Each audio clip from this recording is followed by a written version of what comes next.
तपाईँ ज्ञानेन्द्र सरकारसँग एक दिन कुनै दिन भेट भयो भने भेट्नुहोस् भन्छु म। सबैले जे होला त्यही गर्ने मान्छे भन्नु भएको छ मलाई।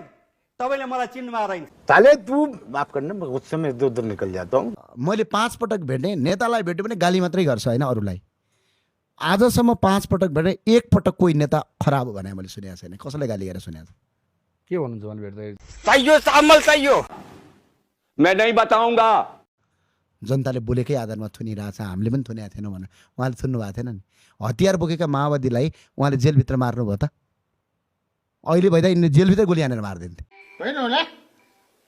के हो?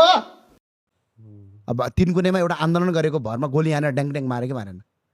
बाटामा हिँड्ने मान्छे मारे कि मारेन? त्यो 62-63 को आन्दोलनमा गोली लाएर मरेको एकजना मान्छे देखाउनुहोस् त। त्यहाँ कोही असुर ग्यास हालेर मर्यो, कोही किचिएर मर्याछ। बोलने दे, तकलीफ हुआ है बेचारे को, बोल। एउटा सामान्य तीन कुनेमा प्रदर्शन गर्दा यिनीहरूले के गर्यो? त्यो त 3 कुने मात्रै हो। तराईमा के गरे छ यिनीहरूले? बुटोलमा के गर्यो? 5 जनालाई गोली हानेर मार्दै होइन बुटोलमा भन्दा अगाडि? बात है सर, क्या बात है सर, क्या बात, ये बात है। के गरे छ यिनीहरूले? बुटोलमा के गर्यो? 5 जनालाई गोली हानेर मार्दै होइन बुटोलमा भन्दा अगाडि? कुन इन्सिडेन्टमा यो चाहिँ?